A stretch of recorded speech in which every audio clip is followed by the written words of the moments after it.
Welcome to Business Innovators Radio, featuring industry influencers and trendsetters sharing proven strategies to help you build a better life right now. Hello, listeners. Welcome to Business Innovators Radio. This is your host, Constant Taylor. Today, we have a very special guest on the show, and they're going to share some very exciting information with us.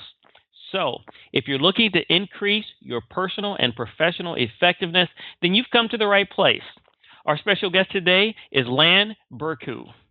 Lan has been speaking professionally for over 5 years, and the primary content that she speaks on is cross-culture. She has spoken both nationally and internationally, and is based out of Atlanta. Her latest book is called The 36 Ancient Strategies for Modern Business. Lan, welcome to the show. Hi, it's such a pleasure to be here. And we're really glad to have you here, Lan.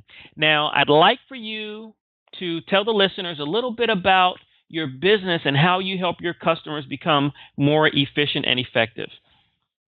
Well, thank you, Constant. My clients, most of them are multinational corporations that have business across continents, or business professionals who do business internationally. For example, American businessmen who do business in Asia, or Asian business professionals who do business in North America. Or you don't even have to cross the border to do business internationally, right? Mm-hmm. So pretty much you work virtually in an international team. And to help them, I will help them to understand the cultural differences and to remove the cultural barrier, how to build trust and relationships despite the geographic and cultural differences, and help them implement tools and techniques to become more proactive communicator, regardless of the cultural background you come from. Well, let me tell you, having spent time living abroad myself in China, I can tell you that it's very important to be able to understand the cross-cultural differences and to be able to manage through those, especially in the workplace. So let me ask you, what problems do your clients typically face, and how do you help them work through them? For example, typically, I have two focus. Let's talk about the first focus first. Okay. My clients, for example, he's an American manager who you said that you've been to China, right? So American manager like Constant works with a team of Chinese managers, and maybe you have Costa Rican supervisors or Vietnamese employees or Vietnamese technicians, for example, Indian engineers in your team for a project, for example.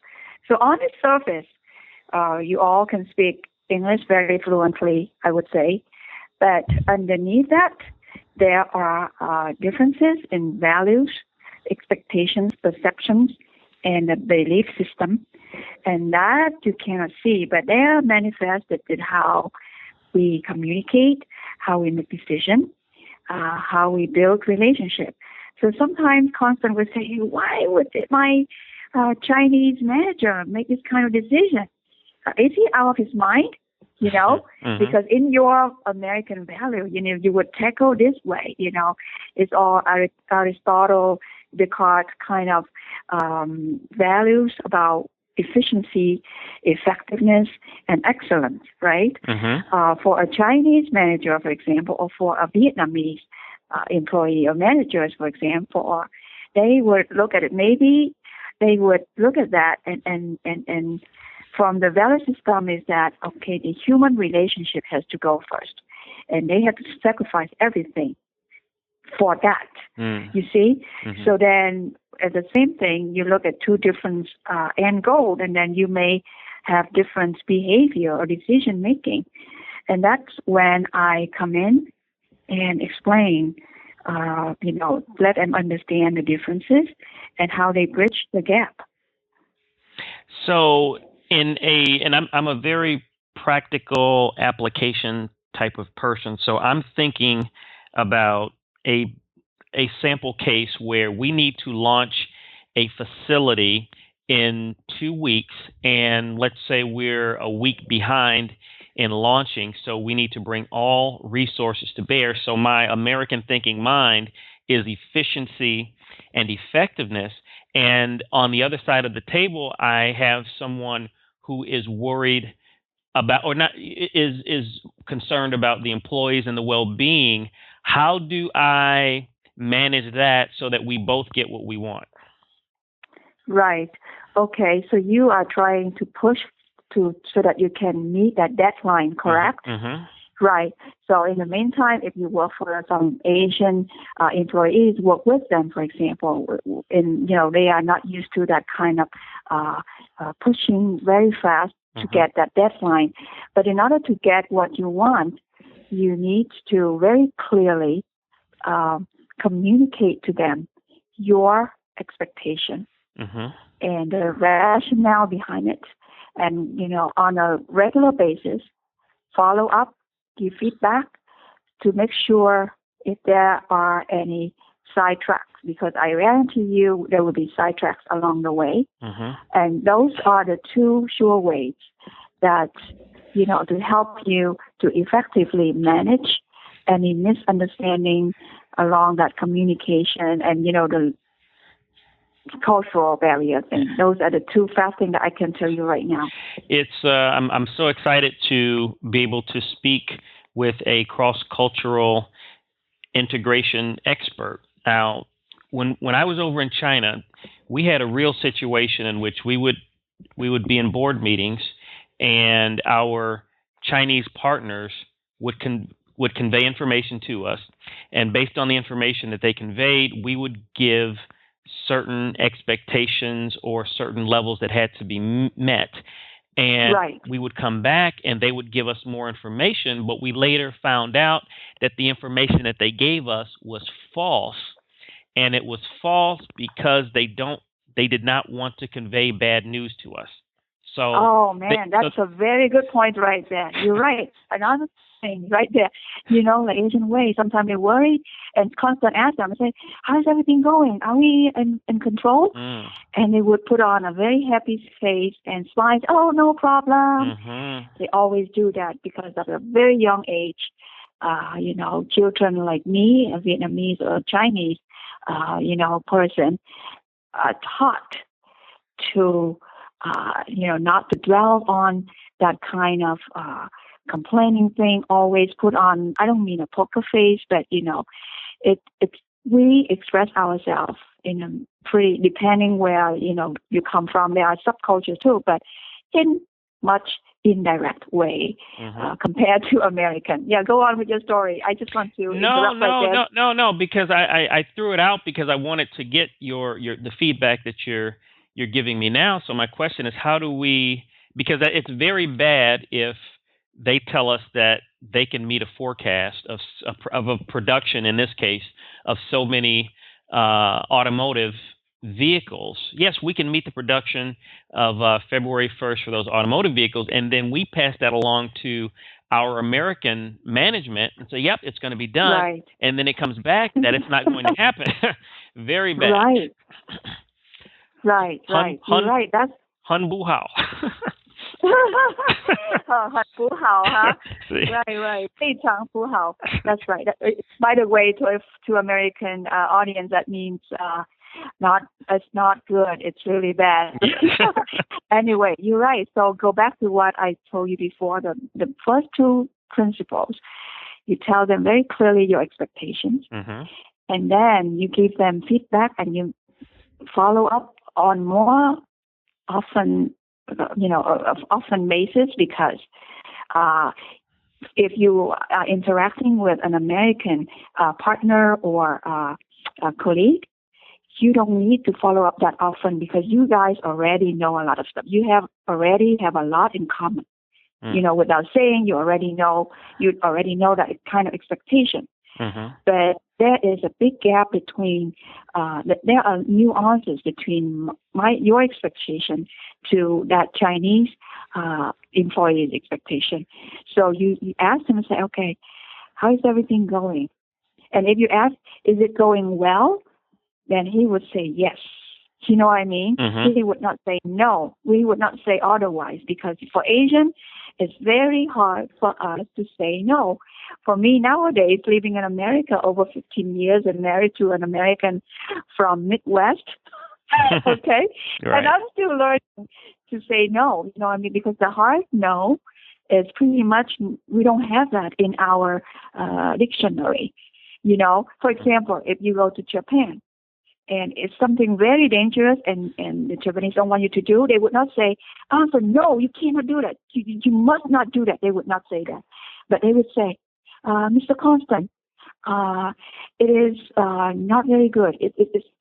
You should stay further, please. They don't use that. No, cannot. You know what I mean? Mm-hmm. And they try to make it so, and it's very hard for you. And okay, I want to do it. Why not? Right. But in their mind, it's like, you must not. And you say, no, I want to do it. So it's very different. You go back, you don't ask, okay, is everything okay? That's how we ask each other, right? How you check in on stuff. Hey, right. Is everything in control? Right. You don't ask that because they will tell yes. They don't say no. But then you can say, is there anything I can support you? It should be an open question, not a closed question, because they would never say no to you. So is there anything I can support you?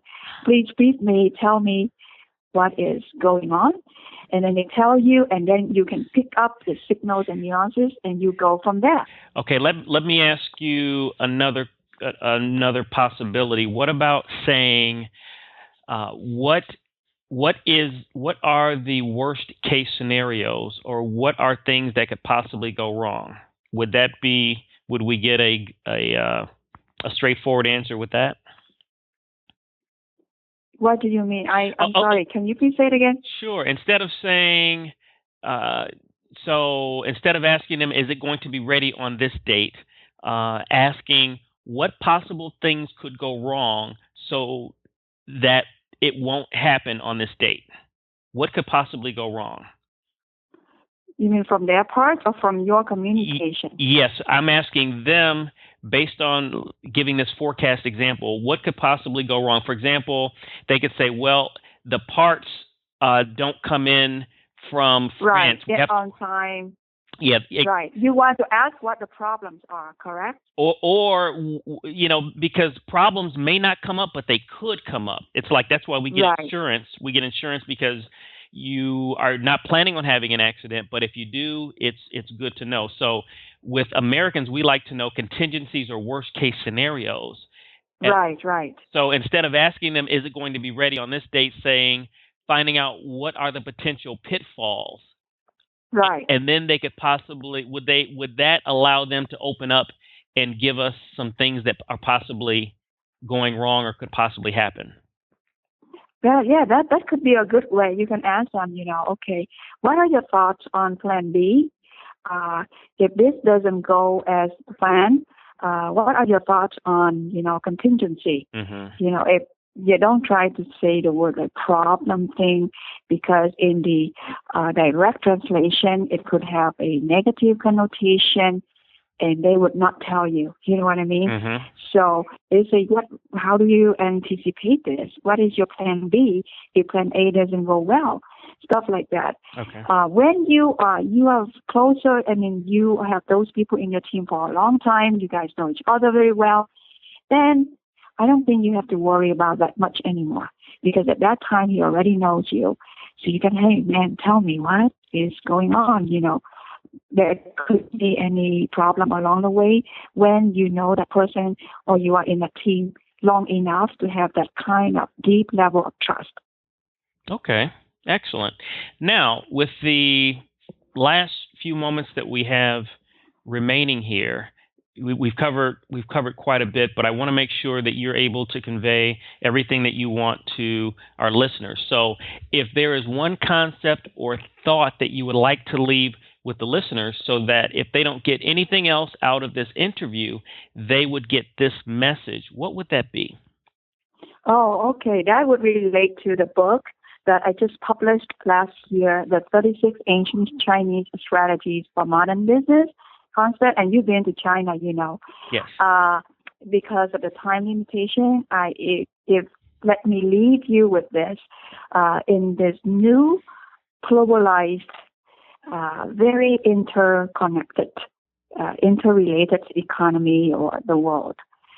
To be unaware of the mindset and the behavior of people across the world would put you at a disadvantage. And on the other hand, the familiarity with the 36 strategies and with also, in the business setting or with their values, their culture, will allow you to utilize and to use them to your advantage. So you open yourself up and learn and observe, and that would help you and open up with new ideas, new behavior. It's just like you enlarge your reservoir of knowledge, of behaviors anywhere you are.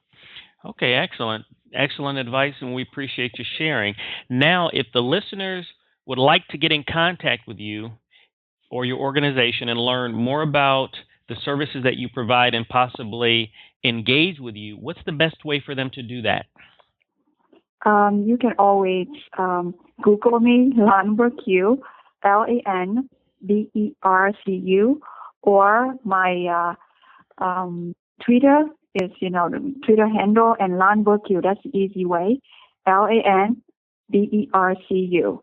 Or you can email me at lan@leadacrosscultures.com. Okay, great. Well, thank you so much for coming on the show, Lan. It was a privilege and a pleasure to connect with you. I got a lot out of it, and I'm sure the listeners did too. Oh, thanks, Constance. Thank you for having me.